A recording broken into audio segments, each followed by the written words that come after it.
Hello friends, welcome back to DIY guitar making. I am extremely excited today because I just finished an epic work week, which I'll be putting videos out for. Actually, the videos probably go out before this one, so you may have already seen these videos, but basically I was getting ready for the Woodstock Luthiers Invitational Showcase. I always say that wrong. The Woodstock Invitational Luthiers Showcase, which I will be attending. I'll have a booth there, so you can come visit me. It's October 13, 14, and 15 in Woodstock, New York.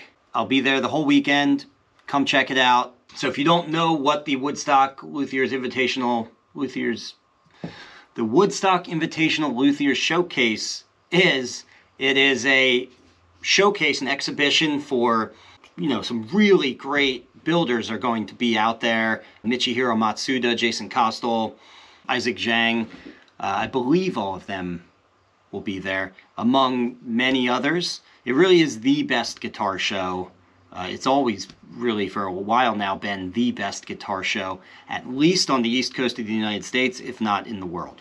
I haven't been to all the guitar shows in the world, so can't really say that. But it is held in very high regard. I'll say that. There's also clinics there for guitar players, so they'll be teaching techniques and stuff like that. It's kind of geared more towards musicians who are looking at high-end acoustic guitars. It's not really for the luthiers, although a lot of luthiers come just to check out some of these fantastic guitars as well. Oh, and there's musical performances too. So that really rounds out the whole event, I think. So I'm going to be there. I had a crazy week getting 2 guitars ready that I honestly didn't think I would be able to get at least the second guitar ready, because that guitar was only halfway through its process, and I got the whole rest of the process done this week. It is hanging in the finishing room, curing. It's going to be curing while I'm off on vacation, and then when I come back, all I got to do is put an end pin on it, a pick guard, string it up, check the action, and I'm out the door. Okay, so I will see you guys in New York, October 13th, 14th, and 15th. I got one of the guitars right here, actually. This one is totally ready. This is the parlor guitar, which you guys saw previously in other videos if you watch them. I need to retune this up. Yeah. It's out of tune. I'm not going to waste your time by sitting here tuning this, so I'll just show it to you. And we'll get right into Q&A. Okay, so on the members forum, the Discord, we have Ala Lush has a question about string heights at the first fret. He asks, "Hi all, what is the proper string height for all 6 strings at the first fret?" Now that is definitely a very big it depends, so I'll try and answer this in a broad way, but then I'll try and give you something somewhat specific. So first of all, a lot of other things are going to affect how you're going to do that. Your relief, if you're setting it with a lot of relief or with almost no relief, that's going to affect it. The scale length that you're using on your instrument, the gauge of strings is going to change that a lot, actually, more than those other 2 things. So a sort of low ball number for the bass E and the treble E is 25 thousandths of an inch at the bass E, and 15 thousandths of an inch would be very low, but if you can get away with that, that's great. So 25 on the bass E, 15 thousandths of an inch on the treble E. But I don't even mess around with anything like that when I set my action. I'm going to give you a super simple way of sort of intuitively getting your action. So if you just play the instrument, and actually let me grab this guitar again, and it's out of tune, so just deal with it. So if you just wail on the instrument and play harder, a little bit harder in the cowboy chord positions, okay? So open chords, Don't play up the neck doing bar chords or anything like that. Play some open chords and play a little bit harder than you or the person you're building it for reasonably would. Just a little bit harder. And if you can induce a little bit of buzz, an acceptable amount of buzz, by playing just a little bit harder, you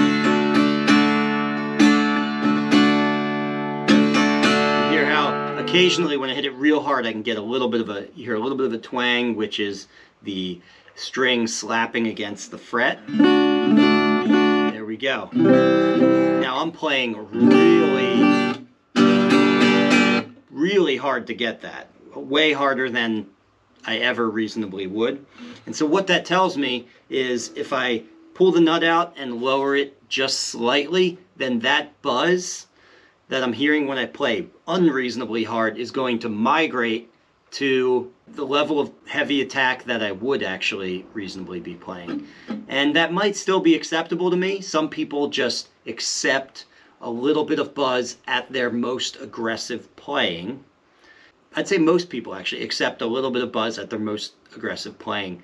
But if you're playing the guitar at sort of a medium aggression, or maybe your most aggressive but not beyond that, not going above and beyond, and you're getting buzz, well then, if you lower it a little bit more, it's going to migrate to different sort of tiers of your playing, if that makes sense. What I mean by tiers is it's going to migrate from your heavy attack, the hardest you play within a given set. If you gig, your set of songs that you're playing, it's going to migrate to the medium, just how you play on average. And that is very undesirable when you have little buzzes throughout, when you're just kind of playing in sort of a moderate attack, okay? And then obviously if it migrates all the way down to your lightest, your softest playing, well, then you just have an atrocious instrument at that point. Nobody wants that. So anyway, there's a lot that goes into this. Scale length, relief, string gauge, your own preference of where you want that buzz, if you're accepting buzz. Sorry, my phone was ringing. Anyway, that's my answer. That's what I like to do. I just play the thing in my open cowboy chords and give it a little nudge if it needs it. But a lot of people like specs, right? And these specs are widely available for different recommendations from different people. You can go on Stu Mac and they recommend certain things at the 1st fret and at the 12th fret. You can Google around and on forums all over the place, people have the specs for various companies like Martin, Taylor, and in the electric guitar world, of course, you got Fender, Gibson, all of that. So you can use that as your guide as well. I think that's good. Let's go to another question. Okay, the next comment here is not a question at all. It's LC Guitars is telling us why he glues his frets in. Why do I glue in my frets? There are a few reasons. First off, the glue fills in all of the little spaces along the side and under the tang and the fretboard. Does it make any difference? I have no idea, but I like the solidity. Reason number 2, the glue acts as a lubricant and helps the fret tang slide into place. Reason number 3, the glue swells up the wood, putting a bit of pressure on the fret if you use a water-based glue. Reason number 4, I use an animal-based protein glue, fish glue, that when it dries, it shrinks slightly. This, in theory, should pull the fret tight down to the fretboard. And now some cons. So those were the pros, these are the cons. 1, glue can make removing frets in the future a little more difficult, but simply heating the frets with a soldering iron should make it easier. 2, it's a bit messy. I put a coat of Tru Oil on my fretboard before fretting, and a bit of water and a towel cleans it right up. Now, let me pause there for 1 second. I want to go back to con number 1. Glue can make removing frets in the future a little more difficult. I actually, in my experience, I guess it depends on what glue was used to glue them in, and honestly, that would make a big difference. But I haven't had any extra difficulty removing frets that have been glued in. Now, granted, I use cyanoacrylate glue, which is not a very structurally strong glue, and so it's very easy to heat it up and get the fret out. Now, I will say, even if there's no glue in the fret slot, which how can you know that sometimes? Sometimes you just don't know. But even if I did know that, I still always heat up the fret with a soldering iron, because warming up the surrounding wood, if through conduction, it'll conduct through the fret wire to the surrounding wood, and that, even in the absence of glue, that also makes it easier for that fret to slide out and not chip off any bits of the fretboard face like it would on a cold fretboard. I just wanted to add that to what he said there. Continuing with his cons here. Number 2, it's a bit messy. I put a coat of Tru Oil on my fretboard before fretting, and a bit of water and a towel cleans it right up. Yeah, I use paste wax for that. Just any kind of oil or wax is pretty much required for gluing in your frets, at least for me using super glue. That stuff will get all over the place and be very difficult to clean up if you don't apply something underneath the glue first. So I take a Q-tip and just run a little bead of paste wax against the edge of the fret, and then I wick water-thin cyanoacrylate glue along that edge. Afterwards, I can just take a little piece of paper towel and wipe the excess glue right off, because it'll actually just be sitting on top of this bed of wax, okay, rather than sitting on the fretboard face and curing against the fretboard face. It's kind of cool how clean it comes off. Okay, number 3 for the cons. It takes a bit more time. That is definitely true. I use an arbor press on most of my fret jobs, so the glue time is offset by gluing, pressing, and cleaning up by doing about 6 frets at a time. And then he says, lastly, I don't use CA glue for this method. I have tried it, and at times it will set up before the fret is seated. CA glue will work if you wick the water-thin glue into the tang slot from the edge, but I bind all of my fretboards. Yeah, I used to wick in from the side of the tang, but actually, honestly, I think I learned this watching Eric Coleman. He's one of the Stu Mac guys on a video. I now wick it in along the fretboard face against the edge, against the side of the fret wire on the face, not on the edge of the fretboard. Okay, if that makes any sense. That's where I put my paste wax, right along the side of the fret, and then I wick right along the side of the fret as well. You know, having a podcast or video podcast, whatever you call this, about guitar making, or even if it's anything about making, any kind of woodworking, or I don't know, your glass blowing or something like that, any kind of something that a maker would do, is very difficult, because a lot of these terms like side and edge are very visual. They're spatial terms, and just simply talking about them is really difficult. So I hope that's not too confusing when I say side and edge. What I'm really talking about is the fretboard face is where I wick the glue in, not along the edge of the fretboard where the exposed tang is. But both are things that luthiers do. I've seen both methods, and I used to do the edge through the tang method, but now I do over the face.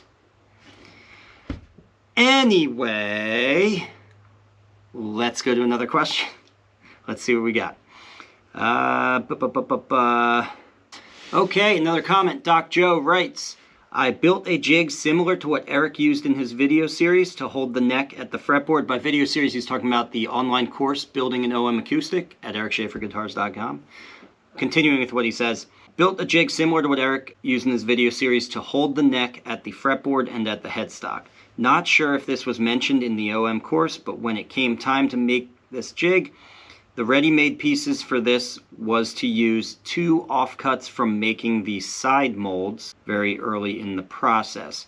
2 of these offcuts from the inner part of the side mold cuts are what is needed and are just the right size. Okay, I get what you're saying. Yeah, I appreciate that. Thanks for sharing that. That makes sense.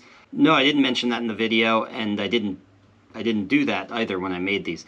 So yeah, when you make your molds, is what he's saying, if you're using a squared off piece of, I don't know, 4x4 plywood or MDF, the offcuts in the sort of space of the upper bout will probably give you enough to make this jig, which I call it the Viking ship. because it looks like a Viking ship, but it's the neck carving jig. And so yeah, use your scrap, people. Very good. And then Doc Joe also writes, I'm nearing the saddle prep stage and was wondering if there are alternatives to the StewMax saddle slot routing jig. I just saw it is quite expensive. I have also seen a few YouTube videos on making your own. Any other suggestions?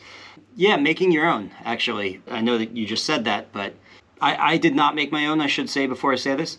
But having purchased and used the StewMax saddle jig for a very long time now. I've used that, I mean, almost since the beginning of my career, honestly. Having used that for as long as I have, I'm very familiar with it, and I don't think it would be very difficult to build something just like it. In fact, if I needed another saddle routing jig, I would probably just build it copying off of the jig that I have. But yeah, if you've already found some YouTube videos that show you how to make it, and you're off to the races. And LC Guitars has an answer to him here too, so I'll read that. He writes, it would not be hard to build the saddle slot routing jig, so he's echoing my sentiment there. A lot of builders slot the bridge on a bench jig and then precisely align the saddle compensation, then glue the bridge down. Yeah, so let's talk about that too. That's another option. It is easier to cut the saddle slot before it's on the guitar because you don't have to deal with this jig. But I think the preferred way of doing your saddle slot is, if you can do it, to do it over the body, because you don't run the risk of misaligning your bridge and just being screwed at that point. So there's something about it. I just really like the idea of cutting your saddle slot pretty much last in the process of building your guitar. LC Guitars writes, I do this with my ukuleles, but the intonation isn't as critical on nylon strings. So yeah, he routes the saddle slot before he installs the bridge on his ukuleles. I could see that, yeah, and it is less critical. He says, look up Ted Woodford on YouTube to see some saddle routing jigs. Okay, there you go. Yeah, you got a great example of a YouTuber to look up. And Ted Woodford's great, by the way. He's awesome. And the other option is to buy a pre-made bridge with the slot already done. Yep, of course. Yeah, thank you for that, LC Guitars. That is a great option. I totally forgot about that. That's an option. So yeah, that all, that all kind of feeds into the idea of, is this your first guitar and you're going to be building several others, or even making a career out of it afterwards? Or are you just trying to get through this one build? If you're just trying to get through this one build, it's infinitely cheaper to just buy a bridge with the saddle slot already cut out, and it's less fuss. But the saddle slot routing jig, if you're really getting into it, highly recommended. Either build it or buy it. Okay, and we got another one from LC Guitars. He writes, my journey into automotive finish on a guitar. So he writes, I started this morning doing a bit of filler work. I drilled and inserted some 8mm carbon fiber rods into the pointy parts of the guitar to provide some extra strength. This left a few chips/low spots in those areas. I mixed up some automotive body filler and filled the holes. After curing, I sanded the whole guitar to 220 grit. This will be a multi-part post showing each step, and he's got several pictures here, so I'll throw those up on the screen. And then he writes, next up, the primer. For this, I used PPG OmniLine 2K High Build Primer. It is catalyzed and is sandable in about 3 hours. I sprayed 2 coats, let it sit for 3 to 4 hours, then lightly sanded off any nibs. Sprayed another 2 coats, then sprayed a black guide coat. The black allows you to see all the low spots. Once all the black is block sanded off, the surface should be perfectly level. To level everything out, I had to sand down to the wood in a few places, so I will need to spray 1 more coat of the primer as a sealer coat. The primer I am using is able to do this with the addition of the proper urethane reducer. If you use these products, you must wear the proper filter on your respirator, have proper explosion-proof ventilation, and always follow the manufacturer technical data sheets. Tomorrow we spray the seal coat, and I will probably drive to the paint shop and get the color mixed. By the way, I love the points on this. This is obviously an electrical guitar. It's a very metal guitar. It's very pointy, which I don't even own any electric guitars at the moment. I used to have a couple of them, but I sold them at some point. I just wasn't playing them. But I like metal, and I sometimes like the way those wacky guitars look with all the sharp ends. They're fun. Okay, continuing with his post, day 2 and 3, I ended up spraying another 2 coats of the high build primer to get where I wanted on flatness. After sanding that to 600 grit, I sprayed an actual sealer. Nason 42223 in gray. It was a good bit darker than I wanted, and to save on the super expensive crazy blue paint I ordered, I ended up picking up some light blue, less expensive base coat. If you go to automotive paint stores, they normally have a shelf of paints that are mixed up, but the color was off slightly from the car match. You can pick up a pint of normally $100 paint for $10 to $15. So I sprayed the light blue on to give a nice even base that I can cover later with the much more expensive color with less coats. Okay, that's a good tip for saving money there on paint. And wow, yeah, now it's really come together. That is cool, man. I like that blue. I really like that. Day 4, the actual color coats and some clear. So I started off the day cleaning my spray booth top to bottom. I first blow everything down with shop air, then sweep everything with a brush. Next up, vacuum with a shop vac and blow all the dust loose. The base color was next. 3 coats. This has a very light metallic in it, and I wanted some pop. I mixed up some clear base coat next with a bunch of matching metal flake and applied 2 coats of the metal flake. Following manufacturer recommendations, I waited 20 minutes between coats. Next up is the gloss clear. This is a catalyzed automotive clear and will embed the flake. 3 coats of this clear at 30 minutes between coats. I will let that dry overnight or maybe 2 days before the next step. All right. I've got nothing additional to say about that. I don't really know anything about that. I'm a hand-rubbed finish guy. I've done some nitro back in the day, but I don't do any spray finishing now. But I love hearing about it, and it's good to have other people in the forums because most people are actually spraying. So it's good to get your take on that. LC Guitars, thank you very much, and a cool-looking guitar. Can't wait to see and hear. Hopefully, you'll put a video out playing this guitar. Hear what this guitar sounds like in the end. Very cool. Very, very cool. You know what? Oh geez, I gotta go on vacation pretty soon here, so let's do a little bit of YouTube before I have to run out the door here. Okay, Walter Ryder writes, thank you, Eric. Pardon me, I thought a wash coat of shellac prevented the fibers from tearing out. So he's asking this on a video I did about installing the binding. And in that video, I didn't even show any of the routing of the binding, any of that process. It was just the installation part. So I didn't really discuss that, but there actually is, you probably can't see it on the video, there is a coat of, not shellac, but Tru Oil. I think they both, whatever you're using as finish will seal it enough to do that job and prevent the fibers from tearing out. So there is a wash coat of Tru Oil on there, or just a, not a wash coat, but just a light rub of Tru Oil on there. But yes, that's a great way of preventing, sealing down that grain and mitigating, not fully preventing, but mitigating any issues with tear out. Because honestly, if your bit isn't sharp, you're going to get tear out either way. My chair is sinking, so I don't know if you guys noticed, but I got shorter as the video went on. Alright, so now I'm back. Dennis Seiler writes, Eric, thank you for disclosing your errors and your techniques for fixing them. After 43 years of building guitars, I have learned that the true mastery of lutherie is not never making mistakes. Is not never, okay, there's a double negative there. But learning better and, let me reiterate this one. Eric, thank you for disclosing your errors and your techniques Dennis Seiler writes, Eric, thank you for disclosing your errors and your techniques for fixing them. After 43 years of building guitars, I have learned that the true mastery of lutherie is not never making mistakes, but learning better and better ways to problem solve and fix mistakes. Bruce Scotton, who trained me years ago, used to say, screw up and you just get a fancier guitar. I have taken that to heart. I like that. That's good. Screw up and you just get a fancier guitar.